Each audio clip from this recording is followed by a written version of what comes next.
ನಮಸ್ಕಾರ. ಸಂಕಲ್ಪ ಸುದ್ದಿ ವಿಶೇಷ ಕಾರ್ಯಕ್ರಮಕ್ಕೆ ತಮ್ಮೆಲ್ಲರಿಗೂ ಪ್ರೀತಿಯ ಆತ್ಮೀಯ ಸ್ವಾಗತ ಹೇಳ್ತಾ ಇರೋದು ನಾನು ಅನುಷಾ.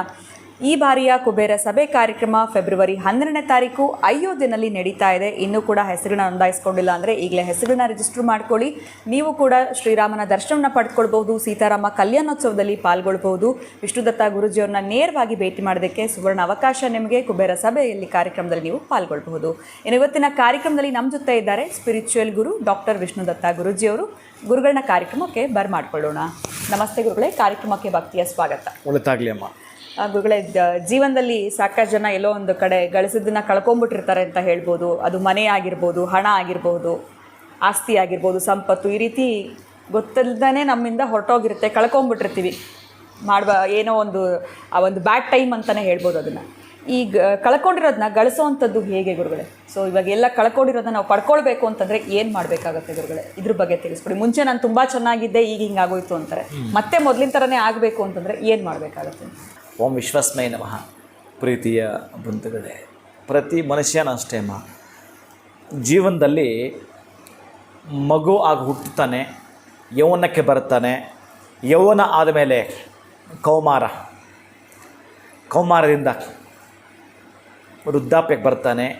ಅಲ್ಲಿ ಆಯಾಯ ಹಂತಗಳಲ್ಲಿ ಅದನ್ನು ಕಳ್ಕೊಳ್ತಾನೆ. ಬಾಲ್ಯಾವಸ್ಥೆಯಲ್ಲಿ ಇದ್ದವ ಯೌವನಕ್ಕೆ ಬರ್ತಾನೆ, ಬಾಲ್ಯವನ್ನು ಕಳ್ಕೊಳ್ತಾನೆ.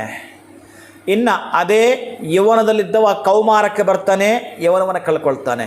ಕೌಮಾರದಲ್ಲಿ ಇದ್ದವ ವೃದ್ಧಾಪ್ಯಕ್ಕೆ ಹೋಗ್ತಾನೆ, ಕೌಮಾರವನ್ನು ಕಳ್ಕೊಳ್ತಾನೆ. ಹೀಗೆ ಕಳೆದುಕೊಂಡು ಹೋಗ್ತಾನೆ. ಅದು ಈ ಒಂದು ನೇಚರ್ನ ವೈಶಿಷ್ಟ್ಯ, ಅದು ಭಗವಂತನ ಸೃಷ್ಟಿಯೂ ಹಾಗೆ ಇರತಕ್ಕಂತಹದ್ದು. ಇದಕ್ಕೆ ಡೇಟ್ ಹಾಕಿದ್ದಾನೆ, ಇಷ್ಟು ಅಂತ ಹಾಕಿಬಿಟ್ಟಿದ್ದಾನೆ. ಈ ಒಂದು ಮೆಡಿಸಿನ್ಗೆ ಹಾಕಿದಂಗೆ ಅವನು ಹಾಕಿದ್ದಾನೆ ಹಾಗೆ. ಆದರೆ ನಾವೆಲ್ಲೋ ಒಂದು ಕಡೆ ಆಪತ್ತು ಕಳ್ಕೊಂಡ್ರೂ ಪರವಾಗಿಲ್ಲ, ವಿಪತ್ತು ಕಳ್ಕೊಂಡ್ರೂ ಪರವಾಗಿಲ್ಲ, ಸಂಪತ್ತನ್ನು ಕಳ್ಕೊಂಡಿದ್ದೀವಿ ಅಂದಾಗ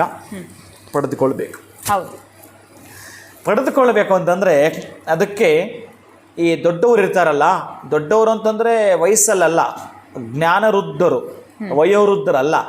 ವಯೋವೃದ್ಧರು ಗೌರವ ಕೊಡಿ, ಜ್ಞಾನವೃದ್ಧರಿಗೂ ಗೌರವ ಕೊಡಿ. ನೀವು ಏನು ಕಳೆದುಕೊಂಡಿದ್ದೀರೋ ಅದನ್ನು ಪಡೆದುಕೊಳ್ಳಲಿಕ್ಕೆ ನಿಮ್ಮ ಒಂದು ಸಬ್ಕಾನ್ಷಿಯಸ್ ಮೈಂಡಿಗೆ ಪ್ರತಿನಿತ್ಯ ತಿಳಿಸಬೇಕು. ಅಯ್ಯ ನಾನು ಕಳ್ಕೊಂಡಿದ್ದೀನಿ, ಮತ್ತು ಪಡ್ಕೋಬೇಕು ಅಂತಕ್ಕಂತಹದ್ದು. ಅವುಗಳು ಬಂದಾಗ ನೀವು ತಿಳಿಸ್ಬೇಕು ಅದಕ್ಕೆ. ಆ ಸಬ್ಕಾನ್ಷಿಯಸ್ ಮೈಂಡ್ಗೆ ನೀವು ಒಂದು ಮೆಸೇಜ್ ಪಾಸ್ ಮಾಡ್ತಾ ಇರಬೇಕು, ನಾನು ಪಡೆದುಕೊಂಡೇ ತೀರಬೇಕು ಅಂತ ಕಮೆಂಟ್ ಕೊಡಬೇಕು. ಅದನ್ನೇ ಅಂತಹ ಎನರ್ಜಿ, ತುಂಬ ಶಕ್ತಿ ಇರತಕ್ಕಂತಹ ಸುಸಮಯ 4ರಿಂದ 5 ಗಂಟೆ. ಆ 1 ತಾಸು ಎದ್ದು ಬಿಡ್ಬೇಕಾದ್ರೆ ಆಮೇಲೆ ಮಲ್ಕೋ, ನೀನು ಪರವಾಗಿಲ್ಲ. ಆ 1 ತಾಸು ನಿನ್ನ ಮೈಂಡಿಗೆ ಅದನ್ನು ಹಾಕಬೇಕು, ನೀನು ರಿಪೀಟ್ ಮಾಡಬೇಕದು. ಆ ವಿಶ್ವಸ್ಮೈ ನಮಃ ಅನ್ನೋ ಮಂತ್ರ ಇದೆಯಲ್ಲ, ಅದನ್ನೇ ನೀನು 1000 ಬಾರಿ ಪಠಿಸು. ನೋಡು, ನೀನು 1000 ತಾಸು ಚೆಕ್ ಮಾಡು.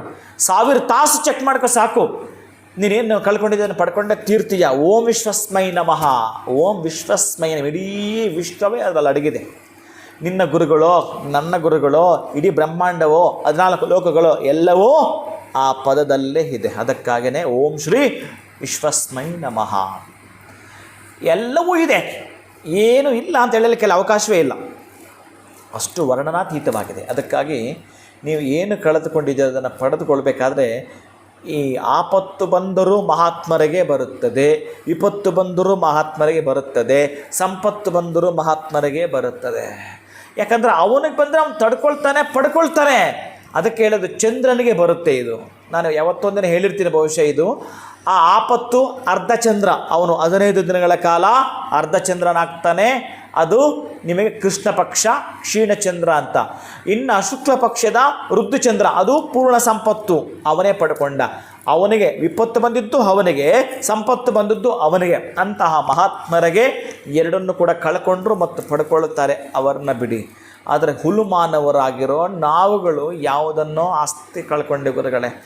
ನಾವು ಬಹಳ ಆಸ್ತಿವಂತರು ನಮ್ಮ ತಾತನ ಕಾಲದಿಂದ ಇತ್ತು. ಬಟ್ ಈಗ ಯಾವ ಒಂದು ದಾರಿದ್ರ್ಯಕ್ಕೆ ಒಳಗಾದರೂ ಗೊತ್ತಿಲ್ಲ, ಎಲ್ಲ ಕಳ್ಕೊಂಡ್ವಿ ಪಡ್ಕೊಂಡ್ವಿ ಅಂತ ಒಂದು ಸಲ ಹೇಳಲ್ಲ ಅವರು. ಅಂಥವ್ರು ಏನಾದರೂ ಕೂಡ ಇದನ್ನು ಕೇಳಿಸ್ಕೊಳ್ತಾ ಇದ್ದರೆ ಇವತ್ತು ನೀವು ಮಾಡಬೇಕಾಗಿರ್ತಕ್ಕಂತಹದ್ದು ಕ್ರಿಯೆ ಇದು. ಏನು ಗೊತ್ತೇನೋ, ಈ ಟೇಬಲ್ ಮೇಲೆ ಕೆಲವರೆಲ್ಲ ಕೂಡ ಈ ಸಿಗರೇಟ್ ಸೇದ್ಬಿಟ್ಟು ಏನು ಇಡ್ತಾರಲ್ಲ, ಏನದು ನೋಡೋದಾ? ನೀವು ಎಷ್ಟು ಚೆನ್ನಾಗಿ ಬರುತ್ತೆ ಅದು, ನನಗೆ ಅದು ಗೊತ್ತಿಲ್ಲ ಆ ಬೌಲು. ಅದನ್ನು ಹಂಗಂದು ಇಡ್ತಾರೆ. ಅದನ್ನು ಈ ದಡ್ಡ ನನ್ನ ಮಕ್ಕಳು ಹಾಲಲ್ಲಿಟ್ಟಿರ್ತಾರೆ. ಎಷ್ಟು ಚೆನ್ನಾಗಿ ಅದನ್ನು ಏನು ಅದೊಂದು ಗೌರವ ಅವರಿಗೆ, ಘನತೆ ಅದು. ನಾನ್ಸೆನ್ಸ್. ಈ ಸಂಕೇತದಿಂದ ನಾನು ಯಾಕೆ ಮಾತಾಡ್ತೀನಿ ಅಂದರೆ, ನಾನು ಕಳ್ಕೊಂಡವ್ರನ್ನ ಪದೇ ಪದೇ ನೋಡೋರನ್ನ ನೋಡಿದ್ದೀನಿ, ಅಲ್ಲಿ ಕುಡಿದೋದು ನೋಡಿದ್ದೀನಿ, ಇಲ್ಲಿ ಕೆಳಗಡೆ ಕುಡ್ಕೊಂಡು ಕುಡಿದೋದು ನೋಡಿದ್ದೀನಿ ನಾನು. ಅದಕ್ಕಾಗಿ ಅದನ್ನು ಫಸ್ಟು ತೆಗೀರಿ ಅತ್ಲಾಗೆ, ತೆಗೆದು ಒಗಿ ಅತ್ಲಾಗೆ. ಏನು ತರಬೇಕು ಗೊತ್ತಾ? ಇವತ್ತು ಈ ಕೂರ್ಮೋ ಮಂದರ ಉದ್ಧತ್ಯಾಂ ರಕ್ಷಿತಾಂ ಸರ್ವದೇವತಾ. ನೀನು ರಕ್ಷಣೆ ಮಾಡಲಿಕ್ಕೆ ನನ್ನ ಕರ್ಕೊಂಡೋಗೋ ರಾಜ. ಏನು ಹೇಳ್ತಾ ಇದೆ? ಕೂರ್ಮ ಒಂದು ಮೆಟಲಲ್ಲಿ ಮಾಡಿರ್ತಕ್ಕಂತಹದ್ದು ಅಥವಾ ಈ ಸ್ಟೋನ್ಸಿಂದ ಮಾಡಿರ್ತಕ್ಕಂಥ ಒಂದು ಕೂರ್ಮವನ್ನು ಮನೆಗೆ ಇವತ್ತು ಕೂರ್ಮವನ್ನು ತರಬೇಕು, ರಕ್ಷಣೆಯನ್ನು ಮಾಡಬೇಕು ಅಂತಂದರೆ, ಕಳ್ಕೊಂಡಿದ್ದನ್ನು ಪಡ್ಕೊಳ್ಬೇಕು ಅಂತಂದರೆ ಒಂದು ಕ್ರಿಸ್ಟಲ್, ಒಂದು ಡೈಮಂಡ್ ಆಕೃತಿಯಲ್ಲಿ ಸ್ವಲ್ಪ ದೊಡ್ಡದಾಗಿರ್ತಕ್ಕಂಥ ಡೈಮಂಡು, ಅದು ಕೂಡ ಜರ್ಕಾನ್. ಈ ಡೈಮಂಡ್ ಆಕೃತಿಲಿರುತ್ತೆ, ಅದು ಉಪರತ್ನ, ಡೈಮಂಡ್ ಉಪರತ್ನ ಜರ್ಕಾನ್ ಅಂತ ಬರುತ್ತೆ.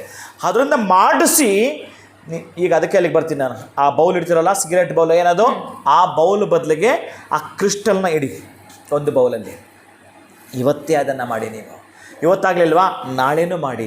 ಯಾವತ್ತಾದರೂ ಕೂಡ ನೀವು ಪಡೆದುಕೊಳ್ಬೇಕು ಅಂತಂದರೆ ಇಲ್ಲಿಂದ ನಿಮಗೆ ಈ 9 ದಿನಗಳು 9 ದಿನಗಳು ನಿಮಗೆ ಸಮಯ ಇರುತ್ತೆ. ಇಲ್ಲಿ ನೀವು ತರಬೇಕಾಗಿರೋದು ಒಂದೇ ದಿನ ಈವನ್ ತರಬೇಕು. ಇದ್ರ ಜೊತೆಗೆ ಬೆಣ್ಣೆನೂ ತರಬೇಕು. ಸುಗಮವಾಗಿ ಬೆಣ್ಣೆಯಲ್ಲಿ ಕೂದಲು ತೆಗೆದಂಗೆ ಈ ಸಮಸ್ಯೆಯಿಂದ ಹೊರಗೆ ಬರಬೇಕು ಅಂತ ಕೂಡ ಹೇಳ್ತಾರೆ.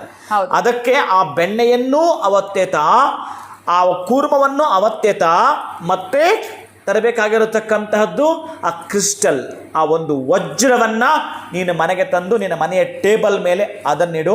ಆ ಕ್ರಿಸ್ಟಲ್ ಇಡಲಿಕ್ಕೆ ಒಂದು ಬೌಲ್ ರೆಡಿ ಮಾಡ್ಕೋಬೇಕಾದ್ರೆ ಅದನ್ನು ಅಲ್ಲಿಡು. ಇನ್ನು ಉಳಿದಿರ್ತಕ್ಕಂಥದ್ದು ಕೂರ್ಮ ಇದೆಯಲ್ಲ, ಕೂರ್ಮ ಮಂದರ ಉದ್ಧತ್ಯಾಂ ರಕ್ಷಿತಾಂ ಸರ್ವದೇವತಾ. ನಿನ್ನನ್ನು ರಕ್ಷಣೆ ಮಾಡಲಿಕ್ಕೆ ಬಂದಿರತಕ್ಕ ಕೂರ್ಮವನ್ನು, ಬೆಣ್ಣೆಯನ್ನು ದೇವರ ಮನೆಯಲ್ಲಿ ಇಡು. ಆ ಬೆಣ್ಣೆಯನ್ನು ನೀನು ಅವತ್ತು ತಂದಿರತಕ್ಕಂಥ ದೇವರಿಗೆ ನೈವೇದ್ಯ ಮಾಡು. ಆ ಬೆಣ್ಣೆಯನ್ನು ಅಡುಗೆ ಮನೆಗೆ ತೆಗೆದುಕೊಂಡು ಹೋಗಿ ತುಪ್ಪವನ್ನಾಗಿ ಮಾರ್ಪಾಟು ಮಾಡಿಕೊಂಡು ನೀನು ಸಂಸಾರದಲ್ಲಿ ದಾರಿದ್ರನಾಗಿದೆಯಾ, ಈ ಸಂಸ್ಕಾರದಿಂದ ನಿನ್ನ ಸಂಸಾರ ಸಾಯುಜ್ಯವನ್ನು ಪಡೀಲಿಕ್ಕಾಗಿರ್ತಕ್ಕಂಥ ಹೇತು ಇದು. ಅದಕ್ಕಾಗಿ ಇದನ್ನು ಮಾಡಿಕೊಂಡು ನೀನು ಹೊರಗೆ ಬಾ. ಏನು ಕಳ್ಕೊಂಡಿದೆಯೋ ಪಡೆದುಕೊಳ್ಳತಕ್ಕಂತಹದ್ದು ನಿನ್ನ ಸಬ್ಕಾನ್ಷಿಯಸ್ ಮೈಂಡ್ಗೆ 4 ರಿಂದ 5 ಗಂಟೆಗೆ ಒಮ್ಮೆ ಅದಕ್ಕೆ ತಿಳಿಸ್ತಾ ಬಾ. ಸ್ವಲ್ಪ ನಿನ್ನ ನಿದ್ರೆಯನ್ನು ಪುಸ್ಲಾಯಿಸು, ಸ್ವಲ್ಪ ಹೆಪ್ಪಿಸು, ಒಳ್ಳೆ ಮಾತಿಂದ ಹೆಪ್ಪಿಸು, ನಿನ್ನ ಮನಸ್ಸನ್ನು ಸ್ವಲ್ಪ ಕೆದಕಿ ಎಪ್ಪಿಸು, ಅಲ್ಲೇ ಜಾಗೃತನಾಗು. ಆವಾಗ ನೀನು ಪಡೆದುಕೊಂಡೇ ತೀರ್ತೀಯ. ನಿನಗೆ ಭಗವಂತ ಯಾವುದೋ ಒಂದು ದಾರಿ ತೋರಿಸ್ತಾನೆ, ನಿನಗೆ ಸಹಾಯ ಮಾಡ್ತಾನೆ. ಎಂತಹದ್ದೋ ಒಂದು ನೀನು ಏನು ಕಳ್ಕೊಂಡಿದ್ದೀಯೋ ಅದರ 2ರಷ್ಟು ಪಡೆದುಕೊಂಡೇ ತೀರ್ತಿ. ಇದು ನಿನ್ನ ಜೀವನದ ಚಮತ್ಕಾರ. ಖಂಡಿತ ಗುರುಗಳೇ, ಎಲ್ಲೋ ಒಂದು ಕಡೆ ಕಳ್ಕೊಂಡಾಗ ಸಾಕಷ್ಟು ಆತಂಕ, ದುಃಖ, ಬೇಜಾರುಗೊಳಗಾಗಿರ್ತಾರೆ. ಆ ಕಳ್ಕೊಂಡಿರೋದನ್ನ ಪಡೆದುಕೊಳ್ಬೇಕು ಅಂತಂದರೆ ಯಾವ ಒಂದು ಸಣ್ಣ ಕ್ರಿಯೆಯನ್ನು ಮಾಡಬೇಕು, ಯಾವ ವಸ್ತುನ ತರಬೇಕು ಅನ್ನೋದ್ರ ಬಗ್ಗೆ ತಿಳಿಸ್ಕೊಟ್ರಿ ವೀಕ್ಷಕರಿಗೆ. ಬಹಳ ಧನ್ಯವಾದಗಳು ತಮಗೆ. ನಮಸ್ಕಾರ. ಹರೇ ಶ್ರೀನಿವಾಸ. ನಿಮ್ಮ ಜೀವನದಲ್ಲಿ ಕೂಡ ನಾವು ಕಾರ್ಯಕ್ರಮದಲ್ಲಿ ಮಾತಾಡ್ದಂಗೆ ಆಸ್ತಿ ಆಗಿರ್ಬೋದು, ಸಂಪತ್ತು, ಹಣಕಾಸನ್ನು ಕಳೆದುಕೊಂಡಿದ್ದೀರಾ, ಇದನ್ನು ಗಳಿಸ್ಕೊಳ್ಬೇಕು ಅಂತಂದರೆ ಯಾವೊಂದು ಸಣ್ಣ ಕ್ರಿಯೆನ ನೀವು ಇಂದ ಮಾಡಬೇಕಾಗತ್ತೆ ಅನ್ನೋದ್ರ ಬಗ್ಗೆ ಗುರುಗಳು ತಿಳಿಸ್ಕೊಟ್ಟಿದ್ದಾರೆ. ಇದನ್ನು ಫಾಲೋ ಮಾಡಿದರೆ ಖಂಡಿತ ಕಳ್ಕೊಂಡಿರೋದನ್ನ ಗಳಿಸೋದಕ್ಕೆ ನಿಮಗೆ ಸಹಾಯ ಆಗುತ್ತೆ ಅಂತ ಹೇಳ್ತಾ ಇವತ್ತಿನ ವಿಡಿಯೋನ ಮುಗಿಸುವಂಥ ಸಮಯ ಆಗಿದೆ. ಮತ್ತೊಂದು ಹೊಸ ವಿಚಾರದೊಂದಿಗೆ ತಮ್ಮನ್ನು ಭೇಟಿ ಮಾಡ್ತೀನಿ. ನಮಸ್ಕಾರ.